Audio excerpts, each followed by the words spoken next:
Bonjour, bienvenue à bord du Math Express. La vidéo d'aujourd'hui sera consacrée au principe de récurrence généralisée. Il s'agit d'une suite à une première vidéo consacrée au principe de récurrence que je vous invite par ailleurs à regarder et à liker. Dans cette vidéo, je vais tout d'abord introduire le principe de récurrence généralisée et ensuite on appliquera ce principe à trois exemples. On suppose tout d'abord qu'on a une proposition définie sur l'ensemble des naturels ou tout du moins sur une partie des naturels.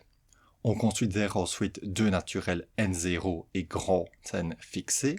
On va considérer deux cas. Le premier cas est le cas de base qui consiste à montrer que la proposition est vraie pour n0, n0 plus 1, et ainsi de suite jusqu'à n0 plus grand N.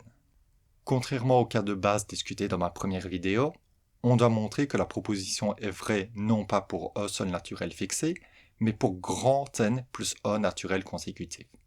Le deuxième cas est le cas de récurrence, qui consiste à montrer que pour tout n plus grand ou égal à n0 plus n, si la proposition est supposée vraie pour n-1 jusqu'à n-grand n, alors la proposition doit être vraie pour n plus 1.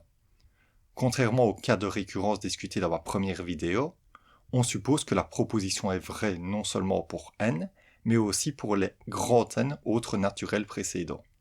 Le principe de récurrence généralisée nous dit alors que si les cas de base et de récurrence sont vérifiés, alors la proposition P est vraie pour tout naturel plus grand ou égal à n0.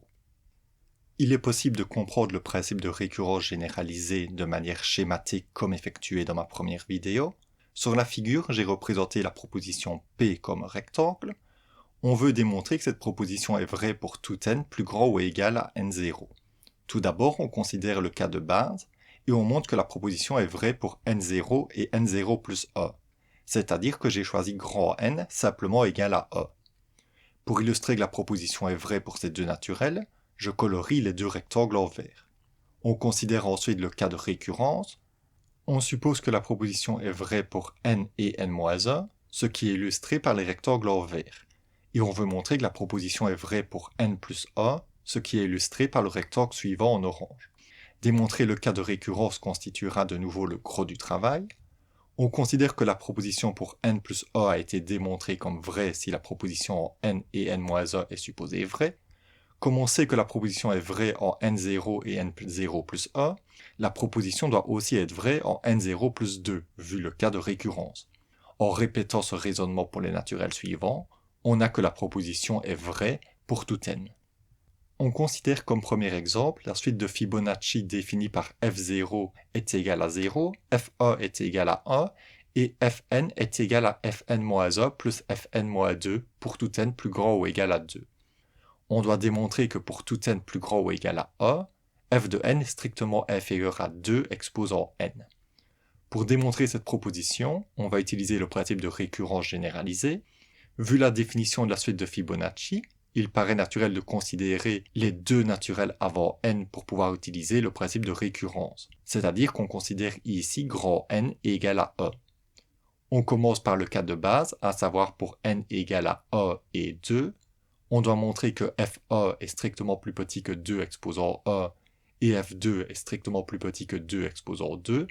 Par définition, f1 vaut 1 et f2, en utilisant la définition de la suite de Fibonacci, vaut aussi 1. 1 est bien strictement plus petit que 2 et 4, donc le cas de base est vérifié. On passe à présent au cas de récurrence. On doit montrer que si la proposition est vraie pour n-1 et n, alors elle est vraie aussi pour n plus 1. L'hypothèse de récurrence est que à la fois fn-1 est strictement plus petit que 2 exposant n-1 et fn est strictement plus petit que 2 exposant n.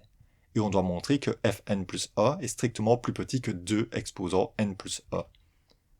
Par définition de la suite de Fibonacci, fn plus 1 est égal à fn plus fn-1. En utilisant les hypothèses de récurrence, on sait que fn plus 1 est strictement plus petit que 2 exposant n plus 2 exposant n-1. On peut mettre 2 exposant n-1 en évidence, ce qui donne 2 exposant n-1 fois 2 plus 1, c'est-à-dire 2 exposant n-1 fois 3, qui est strictement plus petit que 2 exposant n-1 fois 4, c'est-à-dire 2 exposant n plus 1. Ainsi, on a montré que notre proposition est valable pour tout n.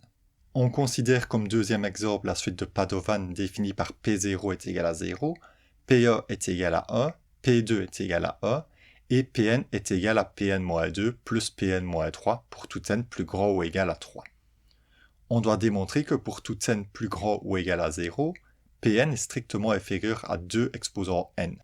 On peut voir que la suite de Padovan est assez similaire à la suite de Fibonacci, sauf que pour la suite de Fibonacci, la somme de l'élément n-2 et l'élément n-3 aurait donné l'élément n-1 et non pas l'élément n comme ici.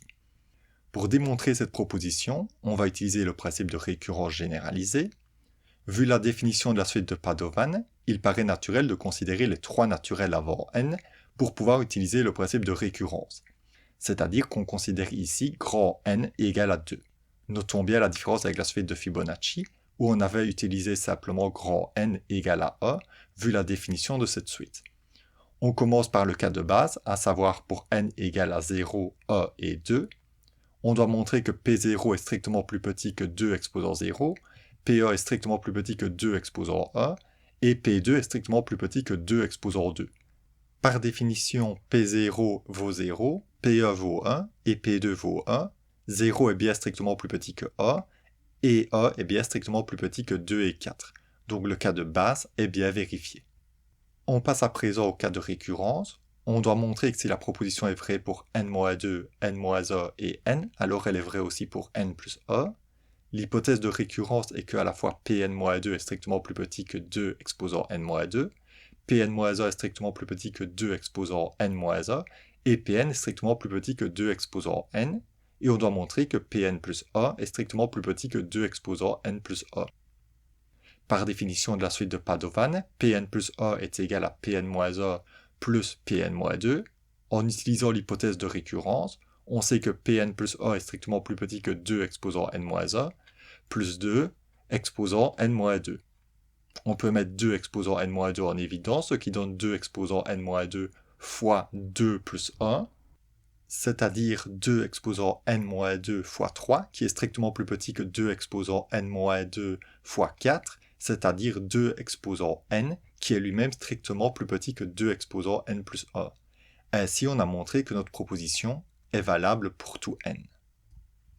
On va terminer avec notre troisième exemple. On a ici une suite UN définie par U0 et U1 égaux à -1, et UN est égal à 5 UN-1 moins 6 UN-2 pour tout n plus grand ou égal à 2. On doit démontrer que pour tout naturel n, UN est égal à 3 exposant n, moins 2 exposant n plus 1. Pour démontrer cette proposition, on va de nouveau utiliser le principe de récurrence généralisée.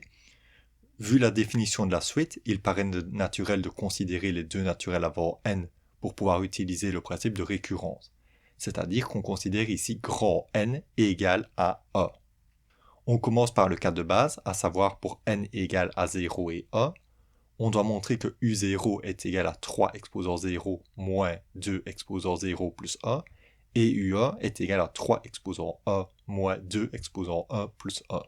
Par définition, U0 et U1 valent -1, et on calcule facilement que les membres de droite valent aussi -1. Le cas de base est donc bien vérifié.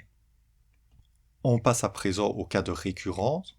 On doit montrer que si la proposition est vraie pour n-1 et n, alors elle est vraie aussi pour n plus 1. Les hypothèses de récurrence sont à la fois que un-1 est égal à 3 exposant n-1 moins 2 exposant n, et un est égal à 3 exposant n moins 2 exposant n plus 1. Et on doit montrer que un plus 1 est égal à 3 exposant n plus 1 moins 2 exposant n plus 2. Par définition de la suite, un plus 1 est égal à 5 fois un moins 6 fois un-1. En utilisant l'hypothèse de récurrence, on peut remplacer un-1 par 3 exposant n-1 moins 2 exposant n, et un par 3 exposant n moins 2 exposant n plus 1. Si on distribue les termes, on obtient 5 fois 3 exposant n, moins 5 fois 2 exposant n plus 1, moins 6 fois 3 exposant n moins 1, plus 6 fois 2 exposant n. On peut réécrire cette expression comme 5 fois 3 exposant n, moins 5 fois 2 exposant n plus 1, moins 2 fois 3 exposant n, plus 3 fois 2 exposant n plus 1. On met ensuite 3 exposant n et 2 exposant n plus 1 en évidence, et on trouve finalement 3 exposant n plus 1, moins 2 exposant n plus 2, qui est l'expression demandée. Ainsi, on a montré que notre proposition est valable pour tout n. Merci beaucoup d'avoir écouté cette vidéo, et on se retrouve bientôt à bord du Math Express pour d'autres contenus mathématiques.